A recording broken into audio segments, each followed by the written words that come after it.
قل هل يستوي الذين يعلمون والذين لا يعلمون؟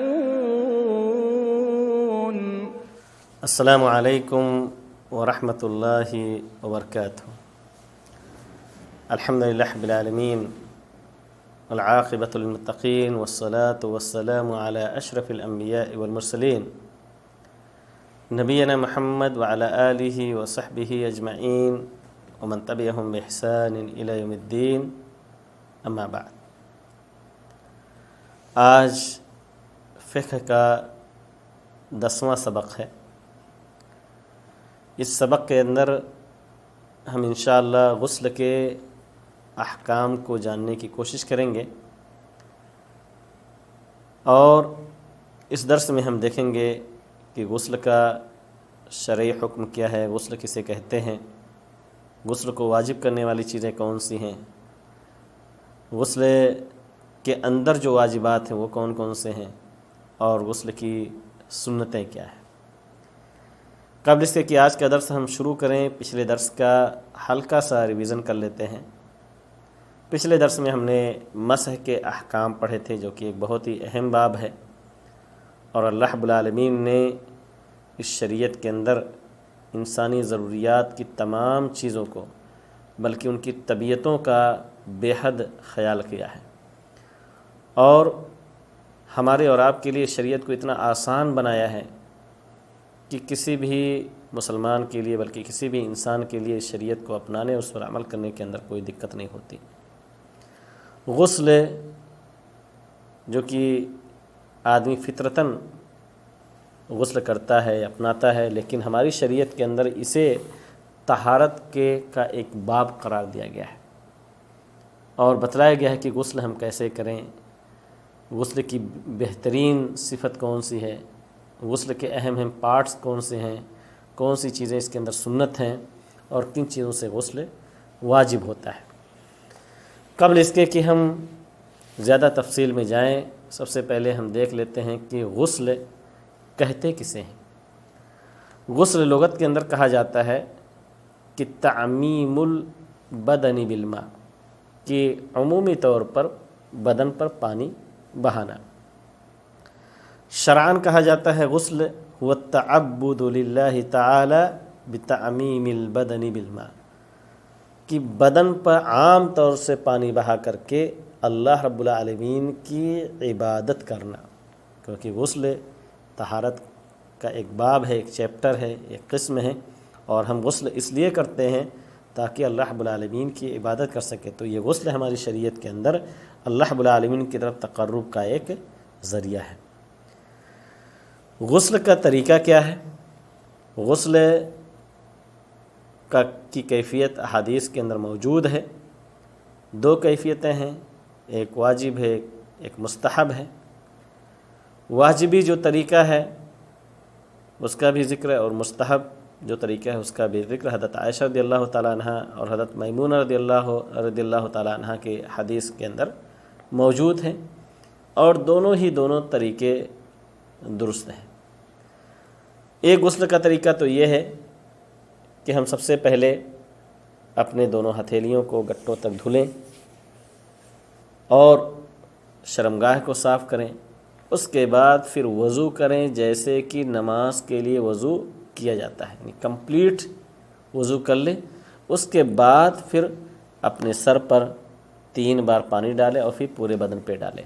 یہ حضرت عائشہ رضی اللہ تعالیٰ عنہ کی حدیث میں اس کا ذکر ملتا ہے، لیکن حضرت میمونہ رضی اللہ تعالیٰ عنہ کے حدیث میں ایک الگ طریقہ ہے۔ اس میں بھی اپنے دونوں شرمگاہ کو دھلنے کے بعد اپنے دونوں ہاتھوں کو دھلنا ہے، پھر وضو کرنا ہے جیسے نماز کے لیے وضو کرتے ہیں، لیکن اس میں کمپلیٹ وضو نہیں کیا جائے گا، بلکہ چہرے کو دھل کر کے، دونوں ہتھیلیوں کو دھل کر کے، سر اور کان کا مسح کر کے، اور پھر اس کے بعد پانی بہانے کا ذکر ہے۔ اور آخر میں ہے کہ آدمی جب غسل سے فارغ ہو جائے تو ہٹ کر کے اپنے دونوں پیروں پر پانی ڈالے۔ تو اس حضرت میمونہ رضی اللہ تعالیٰ عنہ کی حدیث میں پاؤں کے دھلنے کو مؤخر قرار دیا گیا ہے۔ المہم دونوں کے دونوں ہی طریقے درست ہیں، اور شرعاً اس کے اندر کوئی حرج نہیں ہے۔ آئیے اب دیکھتے ہیں کہ غسل کن کن چیزوں سے واجب ہوتا ہے، کب ہمارے لیے ضروری ہے کہ ہم غسل کریں۔ سب سے پہلی سب سے پہلی چیز جس سے غسل واجب ہوتی ہے وہ ہے جنابت۔ جنابت کہتے ہیں کہ آدمی کو انزال ہو جائے، شہوت کے ساتھ منی کا خروج ہو، چاہے وہ احتلام کی شکل میں ہو، آدمی خواب کی حالت میں ایسی چیزیں دیکھے جس سے شہوت کے ساتھ منی کا خروج ہو جائے، یا اسی طریقے سے اور کسی تفکیر، کسی سوچ کی وجہ سے بیدار ہو، اور کسی چیزوں میں بہت زیادہ محو ہونے کی وجہ سے، سوچنے کی وجہ سے اور شہوت کے ساتھ اگر منی نکلتا ہے تو ایسی صورت میں غسل واجب ہے۔ اللہ تعالیٰ کہتا ہے کہ وَإِن كُنتُمْ جُنُبًا فَطَّهَّرُوا، تو پہلی چیز جو غسل واجب کرتی ہے وہ جنابت، یعنی منی کا خروج شہوت کے ساتھ۔ اگر بیماری کی وجہ سے منی نکلتی ہے، مثال کے طور پر کسی کو بیماری لاحق ہے اور کمر میں گرمی کی وجہ سے آدمی لیٹا ہے اور منی کا خروج ہو گیا شہوت کے ساتھ نہیں، تو اس سے غسل واجب نہیں ہوگا، دھلنا ہی کافی ہوگا، وضو ہی اس کے لیے کافی ہوگا نماز کے لیے۔ دوسری چیز جو غسل واجب ہوتی ہے وہ ہے جماع، چاہے جماع کے اندر چاہے انزال ہو یا انزال نہ ہو۔ ایک آدمی سوچ سکتا ہے کہ فرق کیا ہے، جنابت اور جماع میں فرق ہے، کیونکہ نبی کریم صلی اللہ علیہ وسلم کی حدیث ہے، اللہ کے رسول نے فرمایا کہ اذا جلس بین شعبہ الاربع، جب کوئی شخص اپنی بیوی یا اپنی لوڈی بادی کے شرمگاہ کے پاس بیٹھے، ثم جہدہ، پھر وہ کوشش کرے یعنی صحبت کرنے کی، فقد وجب الغسل، تو غسل واجب ہو گیا۔ متفق علیہ، یہ صحیح بخاری مسلم کی حدیث ہے۔ وفی روایت لمسلم، صحیح مسلم کی ایک روایت میں ہے وَإِن لَّمْ يُنزِلْ، چاہے انزال نہ بھی ہو۔ تو پتہ یہ چلا کہ جماع اگر آدمی کرتا ہے چاہے انزال نہ ہو تو ایسی صورت میں بھی غسل واجب ہو جائے گا۔ مثال کے طور پر جیسا کہ نبی کریم کی حدیث، ایک دوسری حدیث ہے کہ اذا التقى الختان بالختان فقد وجب الغسل، جب ختنہ ختنے سے مل جائے یعنی مرد کے شرمگاہ عورت کے شرمگاہ سے ملاپ ہو جائے دونوں کا، تو غسل واجب ہو جاتا ہے چاہے انزال نہ بھی ہو۔ تیسری چیز جس سے غسل واجب ہوتا ہے وہ ہے حیض کا انقطاع۔ نبی کریم صلی اللہ علیہ وسلم نے اس عورت سے کہا جو مستحاضہ تھیں، جن کو خون آتا تھا، استحاضہ الگ ہے حیض سے، خون آیا کرتا تھا، تو نبی کریم صلی اللہ علیہ وسلم نے انہیں جب تعلیم دیا کہ کیسے وہ نماز پڑھیں طہارت حاصل کر کے، تو آپ نے فرمایا کہ جب اذا اقبلت الحیضۃ فدع الصلاۃ، جب حیض آئے تو نماز چھوڑ دو، واذا ادبرت فاغسلی عنک الدم، اور جب خون بند ہو جائے تو تم غسل کرو، خون کو دھلو، ثم صلی، پھر نماز پڑھو۔ متفق علیہ، متفق علیہ حدیث ہے۔ تو حیض ختم ہونے کے بعد عورت کے اوپر واجب ہے، حیض یعنی منتھلی پیریڈ، چاہے 3 دن ہو، 4 دن، 5 دن، غسل واجب ہو جاتا ہے۔ چوتھی چیز ہے کہ ایسے ہی نفاس کا خون ختم ہو جائے تو غسل واجب ہو جاتا ہے۔ پانچویں چیز جس سے غسل واجب ہوتی ہے کہ اگر آدمی کی وفات ہو جائے، مر جائے، تو دوسرے لوگوں کے اوپر واجب ہے کہ اس کو غسل دلائیں، جیسا کہ نبی صلی اللہ علیہ وسلم کی حدیث ہے، بے شمار حدیث ہے، متفق علیہ حدیث ہے کہ ایک صحابی رسول تھے جو احرام کی حالت میں وہ گر کر کے اپنے اونٹ یا اونٹنی سے اور ان کی وفات ہو گئی، تو آپ نے فرمایا کہ اغسلوہ بماء وسدر، کہ ان کو پانی سے اور بیر کی پتیوں سے غسل دو۔ اسی طریقے سے اپنی بیٹی کی وفات پر بھی حضرت زینب غالباً ان کی وفات ہوئی تھی، تو نبی صلی اللہ علیہ وسلم نے ان کو بھی کہا کہ غسل دیا جائے، تو میت کو بھی غسل دینا واجب ہے۔ ایک آخری چیز جس سے غسل واجب ہوتی ہے، حالانکہ وہ مختلف فی ہے، متفق علیہ مسئلہ نہیں ہے، اور وہ ہے کافر کا مسلمان ہونا۔ علماء کی ایک جماعت نے کہا کہ واجب ہے ایک شخص کے اوپر کہ اگر وہ کلمہ پڑھنا چاہتا ہے تو وہ غسل دے، اور انہوں نے دلیل پکڑی ہے ثمامہ ابن وصال رضی اللہ عنہ کی حدیث سے، صحیح بخاری مسلم کی حدیث ہے، اس میں ہے کہ امرہ النبی صلی اللہ علیہ وسلم، نبی کے وسلم نے حکم دیا کہ وہ غسل کریں، لیکن بہرحال جیسا کہ کہا گیا کہ یہ مسئلہ مختلف فی ہے، لہذا جو ہے اس کو جو ہے متفق علیہ نہیں کہا جا سکتا۔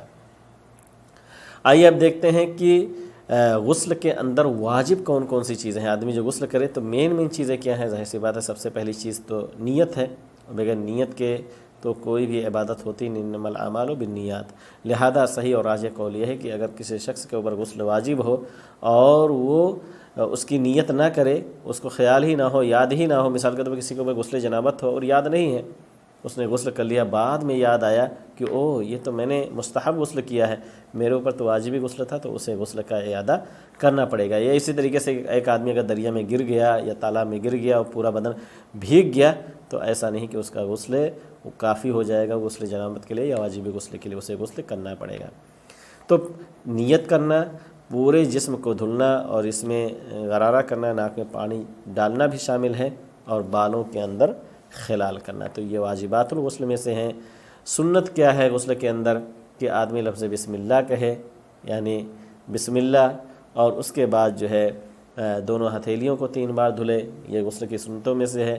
شرمگاہ کو بائیں ہاتھ سے دھوئے اور ناپاکی کو دور کرے، اور ساتھ ہی ساتھ وضو کرے جیسے وہ نماز کے لیے وضو کرتا ہے، اور سر کے بال کو 3 مرتبہ دھلے. حدیث کے اندر آتا ہے، حضرت عائشہ رضی اللہ تعالیٰ عنہ اور حضرت میمونہ رضی اللہ تعالیٰ دونوں کی احادیث میں سر کے بالوں کو 3 مرتبہ دھلنے کا ذکر ملتا ہے. اس کے بعد چھٹی چیز کہ پورے جسم کو دھوئے، شروع میں اپنے داہنے حصے کو، پھر بائیں حصے کو، یعنی پہلے دائنے حصے پر پانی بہائے، اس کے بعد بائیں حصے پر، جیسا کہ حدیث کے اندر ہے کہ اللہ رب العالمین داہنے حصے سے شروعات کو پسند کرتا ہے.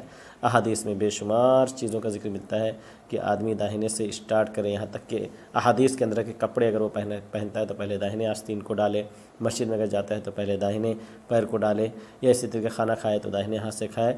تو یحب التیامن حدیث کے اندر ہے. تو اسی طریقے سے غسل کے اندر بھی وہ رعایت کرے کہ وہ آدمی سب سے پہلے اپنے داہنے کندھے پر پانی ڈالے اور اس کے بعد اپنے بائیں کندھے پر پانی ڈالے. تو یہ آج کا ہمارا جو درس تھا کہ غسل کے احکام کیا ہیں، غسل کی تعریف لغوی اور شرعی تعریف کیا ہے، غسل کن چیزوں سے واجب ہوتا ہے اس کو بھی ہم نے جانا، اور غسل کے اندر واجبات کیا ہیں، اور آخر میں ہم نے جاننے کی کوشش کیا کہ غسل کے اندر غسل کی سنتیں کون کون سی ہیں. اور اس طریقے سے آج کے درس کے جو اہم نکات ہیں وہ ظاہر سی باتیں پورے ہوتے ہیں. آخری چیز جو ہمارے آج کے درس کا ہے وہ یہ ہے کہ اگر آدمی کے اوپر غسل واجب ہو، غسل اگر آدمی کے اوپر واجب ہو تو کن کن چیزوں کو وہ انجام نہیں دے سکتا ہے.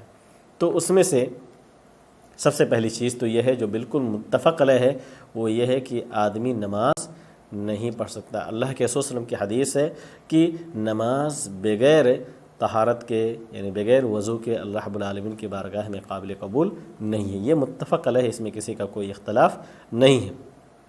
اس کے بعد ہے دوسری چیز طواف کے تعلق سے بھی علماء کی ایک بڑی جماعت جمہور علماء کہتے ہیں کہ طواف بھی بغیر وضو کے درست نہیں ہے. حالانکہ یہ محل خلاف ہے، اختلاف ہے اس کے اندر، یہ اس پر اجماع نہیں ہے، اس پر علماء کا متفق علیہ ہونا ثابت نہیں ہے. تیسری چیز ہے مصحف کو چھونا یعنی قرآن کو چھونا بغیر غلاف کے، یہ بھی محل خلاف ہے، یہ بھی متفق علیہ مسئلہ نہیں ہے.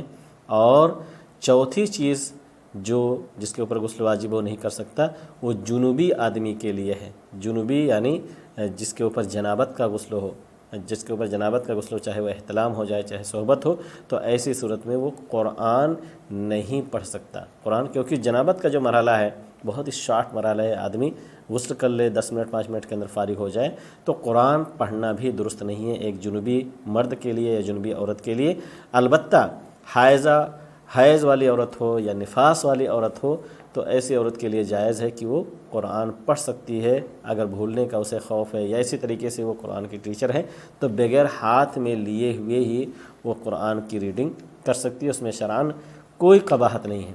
تو کہنے کا مسئلہ یہ ہے کہ غسل ہمیں عبادات سے بھی روکتی ہے، اس لیے ضروری ہے کہ ہم غسل کریں جب ہمارے اوپر واجب ہو، جتنا جلدی ہو اتنا جلدی ہم غسل کر سکتے ہیں. البتہ اگر کسی آدمی کے اوپر رات کے ابتدائی حصے میں غسل واجب ہو گئی تو وہ اپنے غسل کو مؤخر کر سکتا ہے، فجر کے اذان تک مؤخر کر سکتا ہے.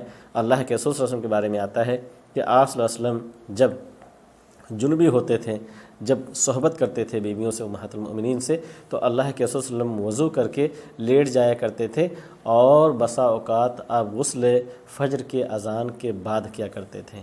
تو یہ رخصت ہے اللہ رب العالمین. البتہ ایسا نہ ہو کہ کسی شخص کے اوپر غسل واجب ہو اور نماز کا وقت ہو جائے، نماز کا وقت نکل بھی جائے اور وہ آدمی غسل نہ کرے، تو یہ شرعاً بہت بڑی قباحت ہے، بلکہ بہت بڑی وعید ہے کہ آدمی نماز کے اوقات کا خیال نہیں رکھتا اور نماز کے وقت کو نکال کر کے اس کے بعد غسل کرتا ہے. تو یہ بہت بڑا عیب ہے، ہمیں بچنا چاہیے اس چیز سے. تو اللہ رب العالمین سے دعا کریں کہ اللہ رب العالمین ہمیں اس طہارت کے احکام اور مسائل کو سیکھنے کی توفیق دیں، دوسروں کو سکھانے کی بھی اللہ رب العالمین ہم سب کو توفیق نصیب فرمائیں، اور جو بھی احکام ہیں طہارت کے اللہ تعالیٰ کتاب و سنت کی روشنی میں ہمیں اس کو سیکھنے کی اور ساتھ ہی ساتھ اوروں کو بھی دعوت دینے کی توفیق دے، اپنے بچوں کو بھی اسی طور پر ان کی صحیح اسلامی تربیت کرنے کی بھی توفیق عطا فرمائے۔ جب تک زندہ رکھے اللہ تعالی ہم سب کو ایمان پر قائم و دائم رکھے، اور جو ہمارا خاتمہ ہو تو اللہ رب العالمین ایمان کی حالت میں ہم سب کو دنیا سے رخصت فرمائے۔ جب تک زندہ رکھے اللہ تعالی ہم سب کو دین سیکھنے، اس سے محبت کرنے اور اس پر عمل کرنے کی توفیق دے۔ آمین وآخر دعوانا الحمد للہ رب العالمین۔